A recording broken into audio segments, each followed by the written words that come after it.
So welcome everyone. Let's have another session under scientific methods. We have just introduced ourselves to what scientific method is, and we highlighted that it is a framework for carrying out investigations in sciences. So regardless of the subject, as long as it's a science subject, the approach used is what we call the scientific approach. And it is a systematic way of investigating different issues. You can call them phenomena or a given phenomenon. Okay. So in that lesson, I talked about some terms that perhaps you are not familiar with, and in this session I want to explain what they mean, so that you know them from the start, because you will be facing these words very often, and it is very important that you actually know what they mean, because we said that scientists prove statements, and some of these statements are called hypotheses. Okay, so you already know at least that word. But what about what we call principles? What about what we call laws? And what about what we call theories? So those are the terms that we want to know in this presentation. So when you carry out investigations or experiments, you will collect data. That data is meaningless if you don't make conclusions out of them. So you make conclusions about the whole experiment. These conclusions can either prove what is already known or maybe generating something new. So you're generating new knowledge. And with this new knowledge, you can express this knowledge in terms of principles, in terms of laws, or in terms of a theory. Okay, so that is what comes out of an experiment. Okay, and we're going to basically know what they really mean. So let's start with what we call principles. Principles are assumptions or beliefs that guide scientific inquiry. Okay, for you to investigate a particular phenomenon, you follow particular principles.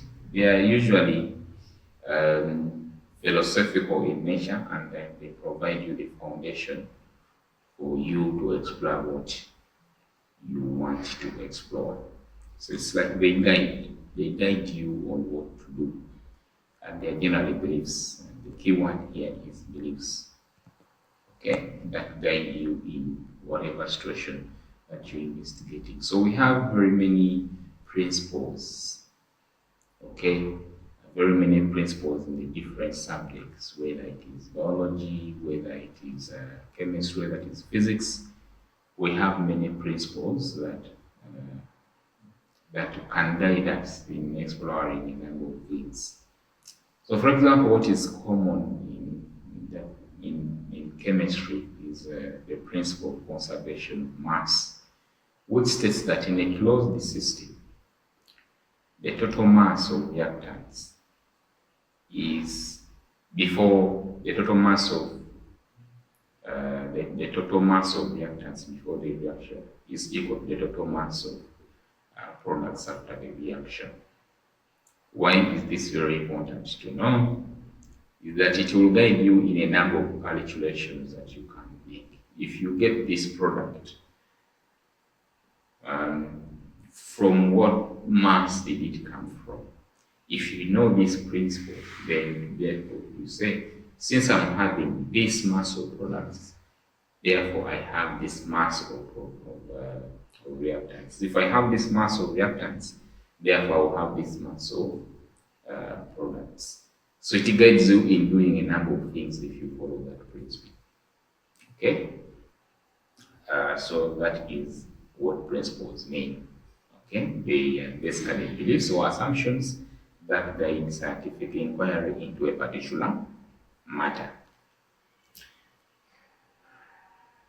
And then hypothesis. These ones I think they will be much more easier for you because you're facing this word for the second time. Okay, in the first session, I said that it's a tentative statement that one makes about a particular situation or phenomenon. Or phenomena, you just need to know those terminologies. So you can, for example, say that if you have a chemical B and a chemical A, combine it with chemical B, under these conditions, you get let us say C. This is something that you believe, but you think that is what will happen. Okay, so you go and prove this, whether this statement is correct. It can be correct, it can be wrong. Okay, but it gives you a starting point for you to carry out the experiment. Okay, that is the what we call hypothesis. You can call it hypothesis if it is one statement. So we'll look at what we call a theory. Now, a theory is a combination of many concepts, but generally it is a well substantiated explanation of many aspects or some aspects of the natural world that are based on the body of evidence and can be tested again and again, and you come up with the same conclusion. Okay, so what does this really mean? We are saying that the theory must be well substantiated. That means that there should be evidence. And where does the evidence come from? In science, we talk about scientific evidence. We don't talk about what I feel. This is what I feel. This is what I think. No, we don't do that. Okay, that's what we mean by substantiated. There's evidence for that. So we are explaining natural world, the things that happen. How come that your eyes can be able to see when there is light and cannot be able to see when there is no light? What is the theory behind the working of the eye? Okay? And then you say there are chemicals. When these chemicals are subjected to light, this is how they behave and they produce this. That's why we can perceive the light, isn't it? So it is detailed explanation of how we actually see the vision. Okay? Evidence. Okay? Evidence is very important. And the ability to reproduce the same things that someone is talking about. If you're saying that this is how we see, and this is how we tested how we see, someone else should be able to do the same experiment and come up with the same conclusion that indeed that is how we see. Okay, so an example that is very important in chemistry that we can use here is the atomic theory, sometimes called the Dalton's atomic theory.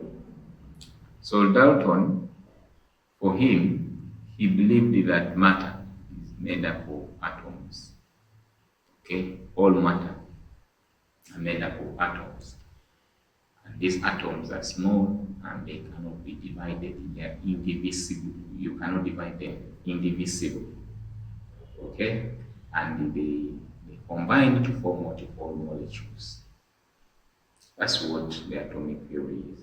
So that is what he was saying, and people did not believe him until other people proved that indeed that is true. So if you make a statement and other scientists cannot prove that statement, then people will not believe it. And that is why the ability to reproduce the same conclusions, carry out the same experiment and come up with the same conclusion is very, very important. Okay, so that's what we call a theory. And then in physics, you look at a lot of laws: Ohm's law, Coulomb's law, Newton's laws of motion. There are very many laws. In chemistry, we also have them. For example, Charles's law, Faraday's law. These are laws that you will study as you move ahead with your studies. So, what are these laws? I've said that they are commonly used in. There are many laws at this stage in physics compared to chemistry. Okay, and what are they? They are precise or concise statements or mathematical equations that describe a consistent and universal relationship observed in nature. We remember that we have what you call variables, independent and dependent variables. Okay, so the relationship you're talking about is that relationship that we are talking about, that regardless of the situation, if you have this and this is how they relate. Okay, this is how they influence one another. That's what we call relate. So the descriptions or statements that describe those relationships are what we call laws. They're usually not very long. That's why we're using the word concise. They're not very long. They don't give detailed explanation. They say that when we have this situation and this is what happens, full stop. Those are what we call laws. Okay? So they are not like the theories which explain in broader terms, and the law and explaining the concepts behind what the phenomena. Okay, so one example that we can always use here, for example, a chemical compound. This is like a law of proportions. A law of chemical proportions, that a chemical compound always contains its component elements in a fixed ratio, and this is actually mathematical in nature, fixed ratio, regardless of the amount of compound. So, for example, if you have, I'm using the words hydrogen, not the symbol. If we have hydrogen combining with oxygen to give you water, I'm only interested in the water, which is H2O. This is water. So the emphasis here is that for every molecule of oxygen, there should be two atoms of hydrogen. Okay, this is what we call the fixed ratio. So it is 2 to 1. So regardless of whatever compound you form, of course, water is not the only compound, please. Regardless of the compound that you will always form, it will always be that the molecules that form that compound combine following a particular ratio, a fixed ratio, regardless of how much oxygen or how much hydrogen or how much of each reactant is contributing, regardless.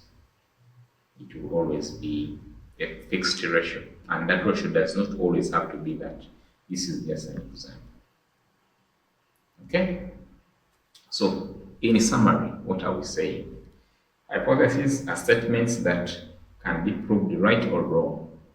We are using them to direct our experiment. The experiment can prove them right or wrong, so they are tentative, and we test them. Principles, fundamental beliefs that guide scientific inquiry or an investigation into a particular phenomenon. Laws are descriptive, usually mathematical in nature, and they are based on observations. They usually explain the relationship between different variables. Okay, so they explain particular situations, not all situations. Okay, so they are much narrower compared to the theories. The theories is much more broad, explaining how something really happens, and there is evidence to support how that thing happens. That's what we call a theory. That is therefore to say that a theory has been tested and proved by other people, and other people say yes, that is true.